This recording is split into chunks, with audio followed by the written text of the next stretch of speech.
Good evening. I want to welcome you to this, our last program in our series, Baytown the Early Years. I want to thank once again Alan Moman in the Baytown Sun for their coverage, and for Alan Swenson and his student Brett Wims for taping these programs and making them available to the public. Tonight we're delighted to focus on the Baytown Heritage Society and the Baytown Historical Museum. Our panelists are Bill McNeal, Sara Bailey, Ann Sproat, and Jean Shepard, and we're really looking forward to the evening. Our first panelist is Bill McNeal, someone who is interested in history both in the classroom and out. Bill.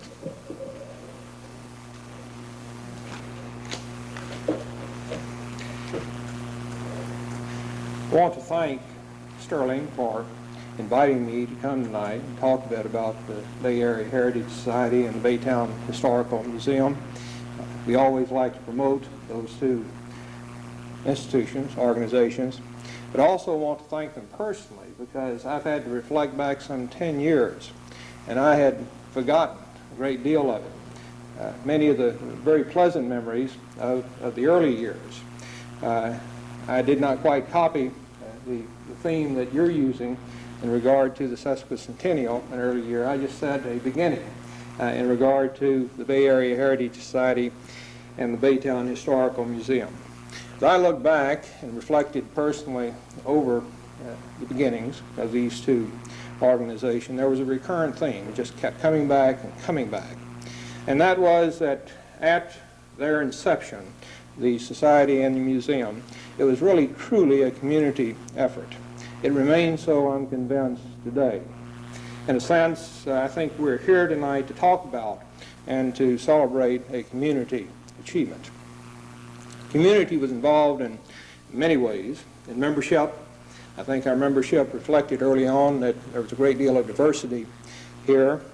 It was reflected too, I think, in the attendance at society and museum programs and activities, the support of, as a matter of fact, groups from the Baytown area in azalea trails, teas, in the renovation, the operation of the new museum facility, and I could go on in this respect.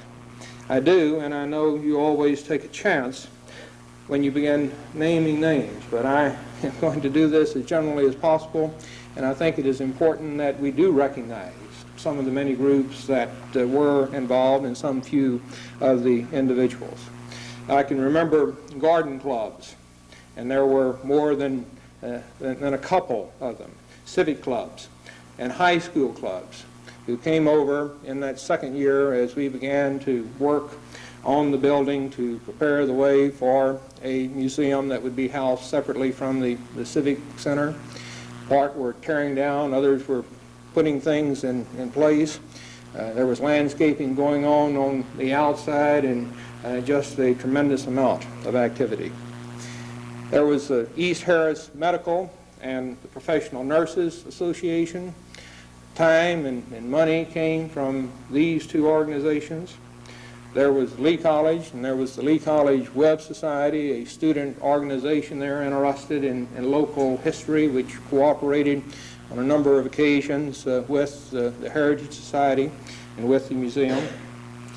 By all means, there was the city government, and two names here certainly must be mentioned. Prince Lanham, our city manager, and Bobby Roundtree, who at the time, as we began, as I recall, was Director of Parks and Recreation. I'm not real sure of that title, and now I think has recently been appointed Assistant City Manager. These two men were always extremely helpful and very cooperative in working with our society and with the museum.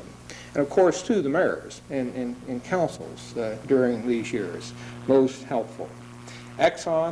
The Exxon Credit Union, it was into the old Humble Credit Union that we moved, and Hal Thomas, as he represented that organization, gave us every opportunity, every benefit he possibly and his organization could. Cedar Bayou Methodist Church contacted us at the beginning of our Bay Area Heritage Society and said that they had a structure, the approximately 150-year-old Methodist church there on their property, and would like to have it renovated and displayed so that the public could enjoy it, an important part of the Baytown heritage. Unfortunately, that did not develop as we had hoped, but here again is an expression of interest in what the society and what the museum were doing. Baytown's senior citizens groups worked with us, putting in many man-hours, certainly in keeping our museum open. Baytown Sun was excellent time and time again with articles promoting, explaining, reporting what was going on at the museum, what the society was doing.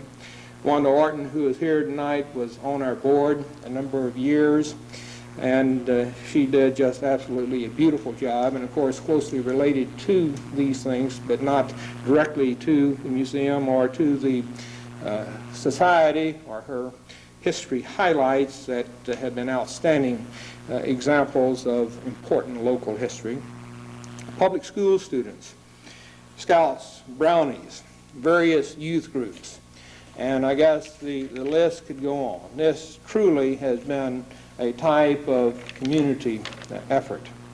Let me read just briefly from the bylaws the purpose of the Bay Area Heritage Society to give you some idea of the sort of things that these various groups and individuals helped us to realize, to accomplish. This society, the Bay Area Heritage Society, is formed for historical and literary purposes, promotion of, discovery, collection, preservation, and publication of historical data relating to Baytown and the surrounding area, particularly the collection and preservation of any and all articles and materials which may establish or illustrate such history. Purpose to promote institutions for the diffusion of knowledge, thus developing and enlightening public opinion, and affording all ages, color, and creeds the advantages and use and pleasure of our heritage. To promote and establish and assist in the maintenance of a Bay Area historical museum. No small charge, no small challenge, and we really needed a truly community effort to come near accomplishing some of these goals. It was in the summer of 1975 that my connection with the historical group here in Baytown began. I saw a sunspot, read it, and there was to be a meeting at the Civic Center to organize a heritage organization. And I went over that day, and I ran into and met for the first time W.C. Jackson, who has since passed away. And I am Deacon Jones, and as I recall too, Sara Snyder was there. These individuals had been involved in the Museum Advisory Board and had promoted before my awareness of activity in regard to preserving Baytown history. And it was a pleasant experience for me. I was able to contribute in a small way because air conditioning wasn't working at the Civic Center that summer day, and I told them that a short drive away at the college we might be able to find an air conditioning room. And sure enough, it happened to be operating that day, so we did transfer over to Lee College, and the meeting was held. There was a nomination. Well, this group who met acted as a nominating committee and selected officers and directors, and issued a call for the first meeting of the Bay Area Heritage Society. On September 22, 1975, the first official meeting of the Bay Area Heritage Society, Leon Brown was elected president along with other officers and directors. It was also at that meeting that we accepted the bylaws that had been developed by this group. Plans then were laid for at least part of the rest of this membership year. In November, a man from the bicentennial, now you may have forgotten what the bicentennial is. We've had so many centennials since then.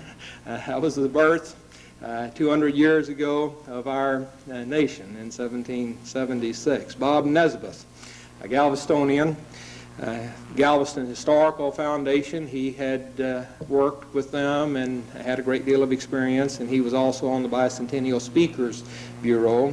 And as I recall his talk that night, he inspired our group as he talked about what the many things were and how this Galveston Historical Association Foundation had gone about preserving the history there.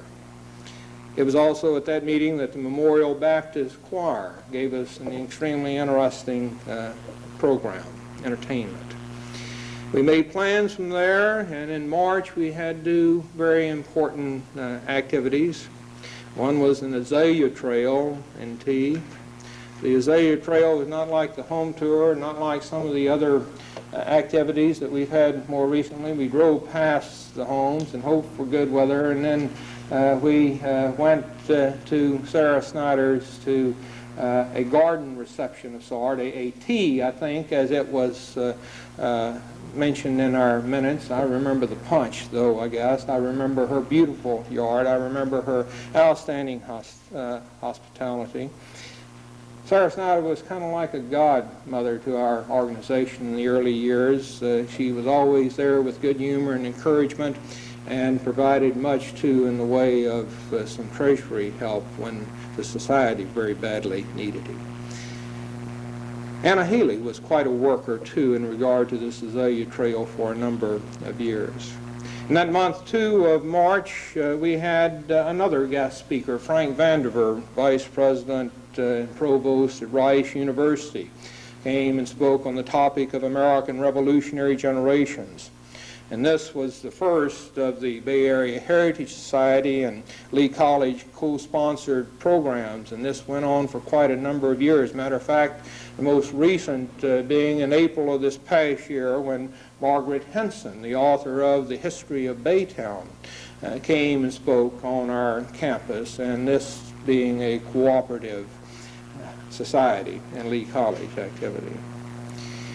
In July, I was selected to head the Bay Area Heritage Society, and the membership decided to dub that year the Year of the Museum. That, of course, was where our efforts were to go.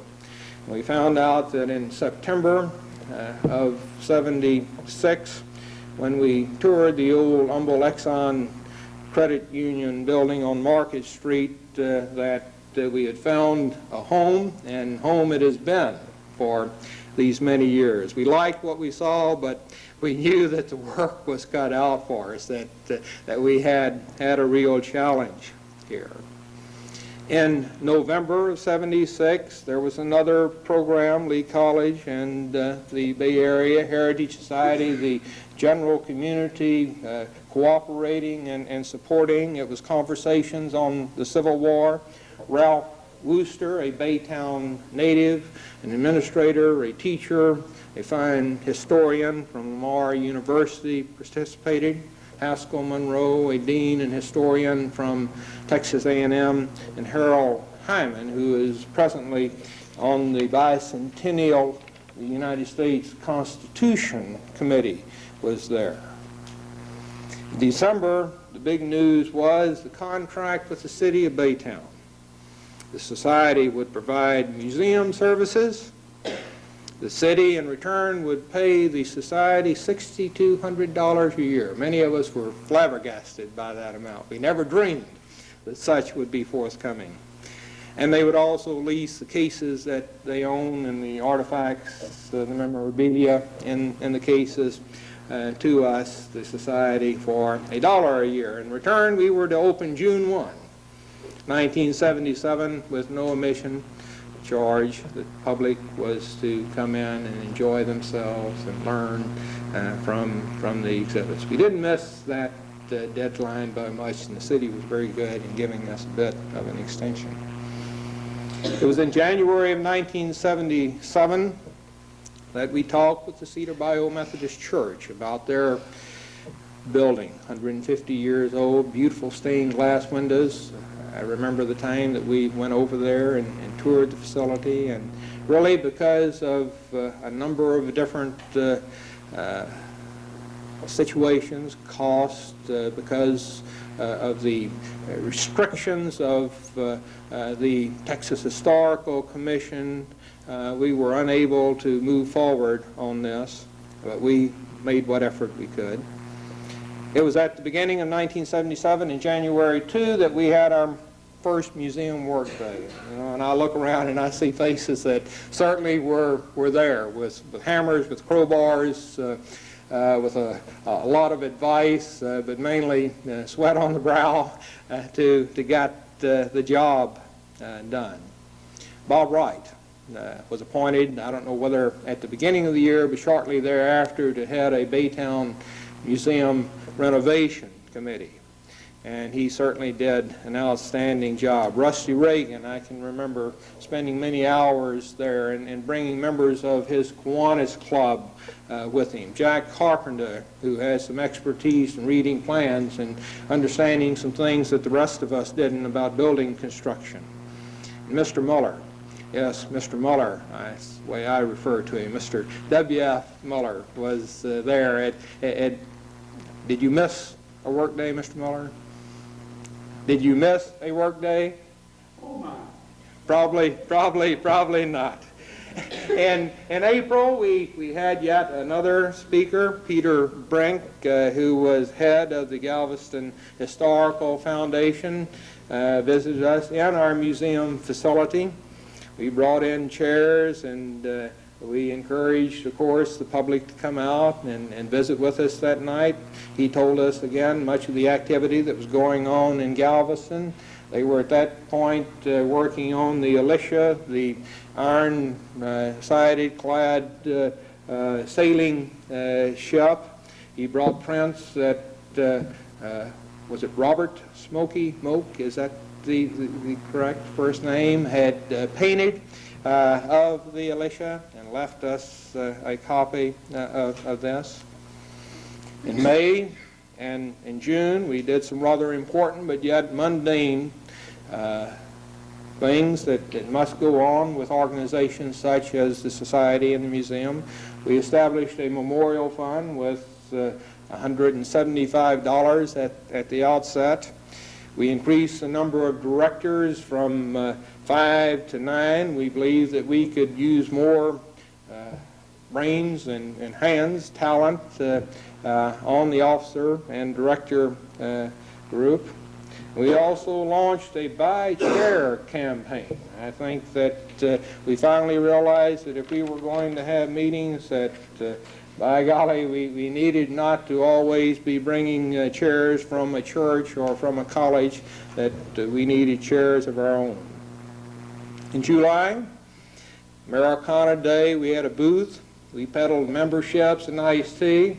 I certainly remember the iced tea. It was an extremely popular commodity out there on that hot day. The soda pop and such, I think, had gotten to a number of people, and we were a pleasant find for them.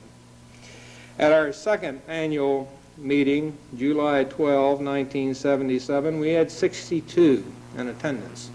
Jim Cowell was there, and he gave us an interesting talk on T.J. Coleman, area outlaw. It was extremely interesting. Mr. Cowell always is, as he tells his stories. It was reported that we had $10,881 in the Treasury, that we had 93 life and 72 regular members. Bob Wright at this second annual meeting also reported that the museum renovation was nearly complete. We moved in, as I recall, in September of that year. Gene Shepard, and I quote from the minutes, emphasized that the museum would not be a dead place, but one with changing exhibits and projects. Jean was elected president, and when her energy and creativity were combined with the position of president, members knew that the society and museum were in good hands and certainly would move forward.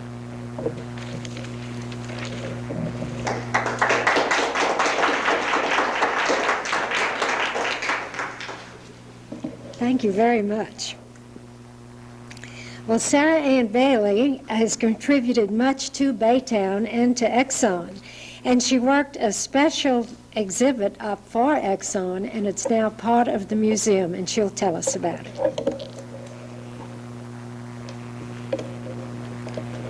Thank you. Let me begin by telling you that from the very beginning I've always been an Exxon brat.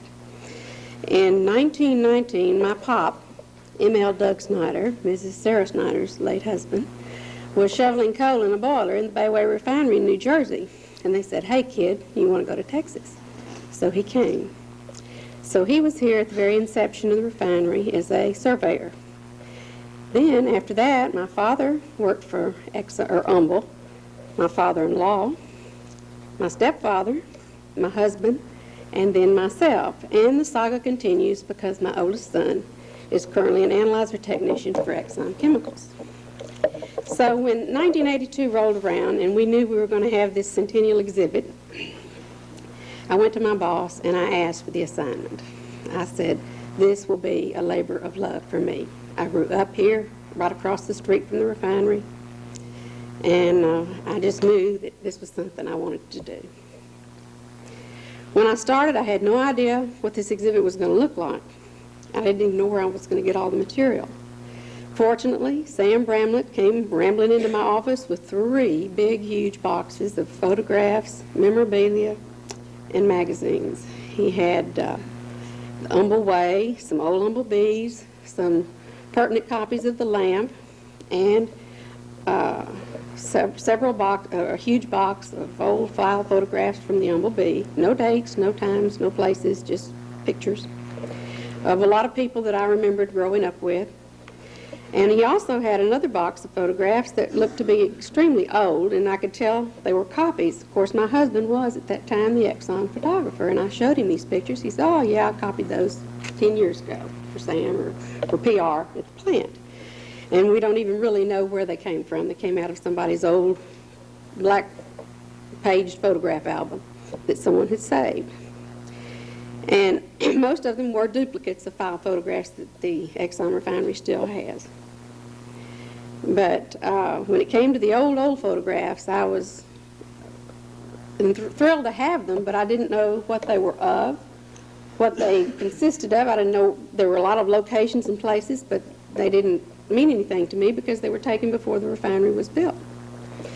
Fortunately, our librarian at the plant, hearing about the centennial exhibit, gave me a phone call and said, "Did you know I've got an old microfilm here in the library that Mr. D'Olive had placed there with all of these old pictures on there with a nice little typewritten thing at the bottom that told exactly where the locations were, what they were, whether it was the fields where the refinery was built. It showed the wagon trains bringing the supplies in to build the refinery, and that was my Rosetta Stone. If it hadn't been for that piece of microfilm, which, by the way, was so old, we didn't have a piece of equipment we could look at it with. I had to use a microscope or a loupe, a photographic loupe, and a light bulb to look at it with.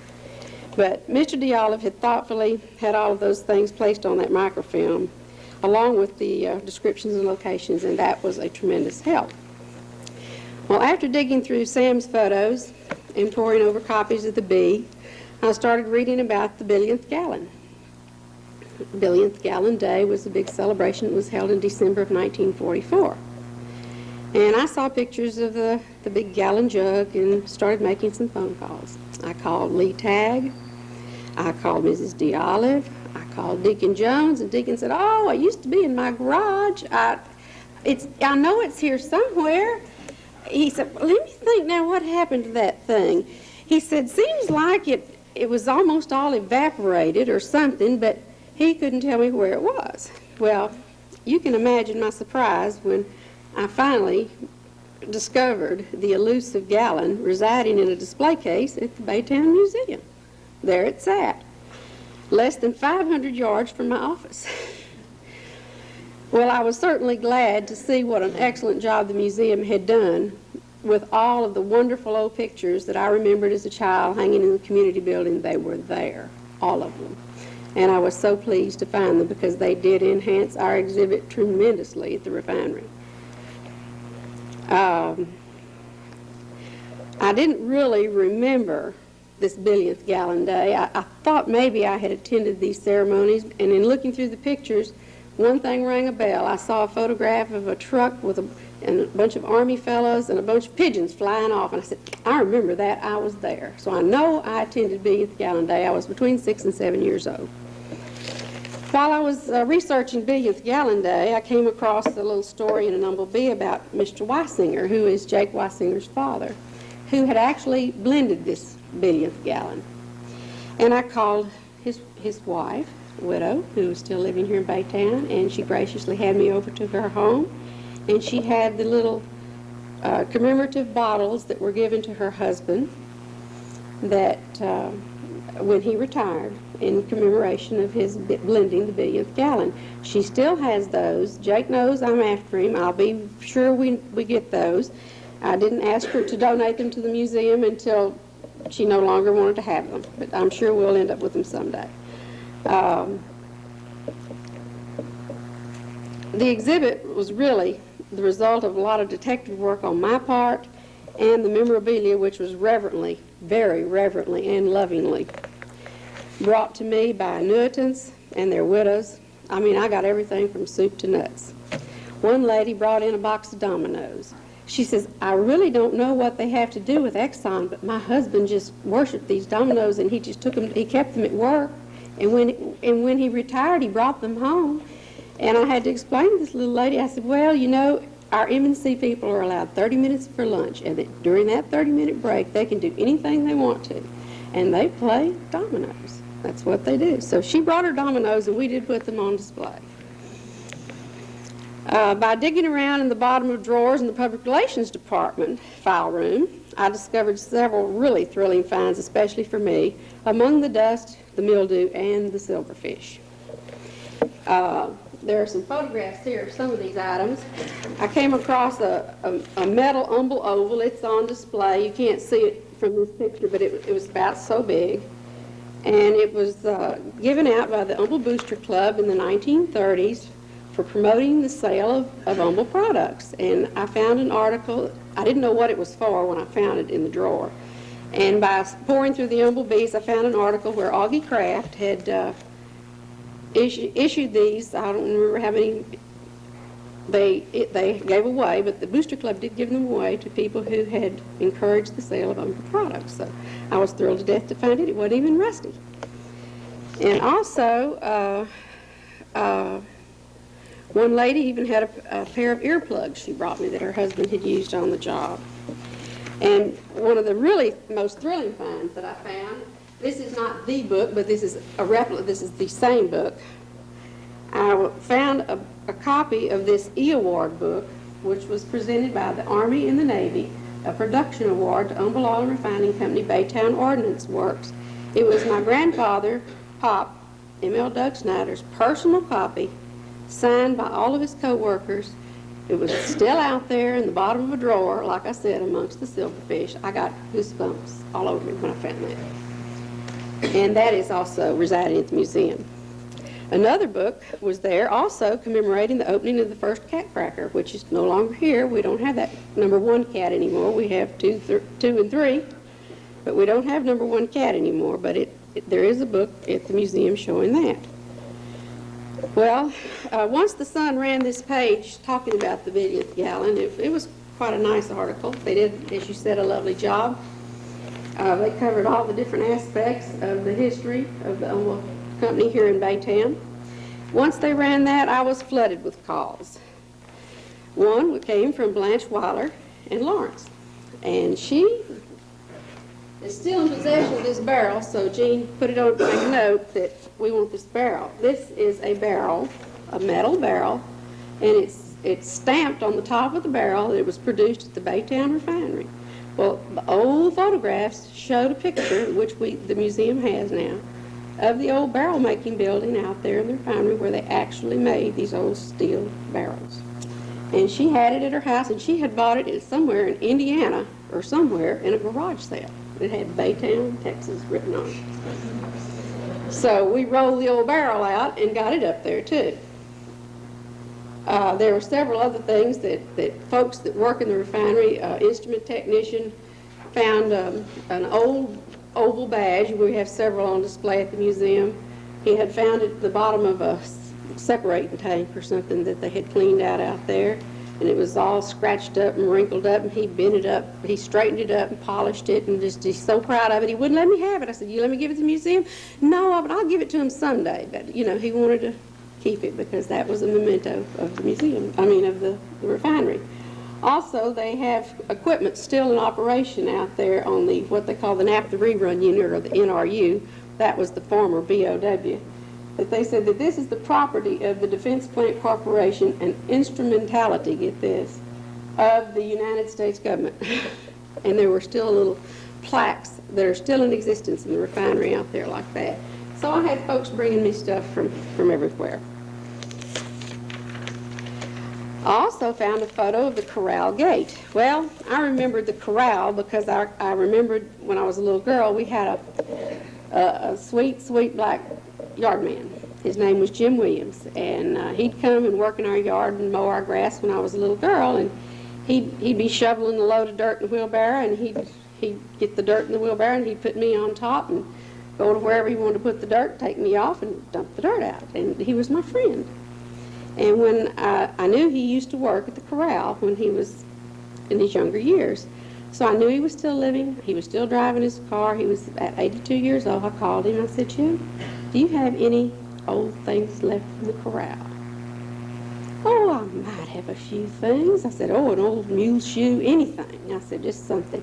And a few weeks later, he drives in the driveway with a shoebox, and he has a few horseshoes, and he has some tools that were used for the tooling the leather for the harnesses and things like that. So I asked him, would he please donate it to the museum? I said, if you do, I'll make sure your name's on it from now on. He said, you can have it. Because he said, I know my kids wouldn't care anything about it. One call came from an old gentleman in McNeill. I don't remember his name right now. I didn't have a chance to look it up. But he was the Last Muleskinner from the refinery. And he asked me to come out and pick up a picture he had. Well, I told my boss, I said, look, I'm going to McNeill. And I said, if I'm not back in 2 hours, you come and get me. And I went out there, and he was the sweetest old gentleman, and his wife was such a lovely, lovely lady. And they had this tattered old photograph, which I was honor bound to put in the display and use. There were so many people that helped to put this together. Eddie Allman, he was a great help. Of course, Jimmy Carroll, who could do anything historically in Baytown without Jimmy Carroll. Sam Bramlett, I spoke to Mrs. DeOlive, and of course, Mr. DeOlive's thoughtfulness in preserving those old photographs was invaluable. Deacon Jones and all the employees and annuitants and their widows, it couldn't have been done without them. Now, Ann and Jean, get ready. I'm going to dump some more on you. Yeah. Among the items I collected, I think I got it from Sam. I'm not sure where it came from. It could have been from the Silverfish. I'm not sure. I found a letter and a history of Baytown written by Katherine Adele Spence. She was an humble Exxon annuitant's wife and a former Baytown school teacher. Her husband was Jack Taterbug Matthews, if you know him. I don't know. But she sent this letter to our PR department in '74, June 23rd, 1974. It's a very lengthy letter, and she must have been quite elderly when she wrote the letter. And the history was written much earlier because you can see the difference in the handwriting. But I thought her one little comment in her letter was just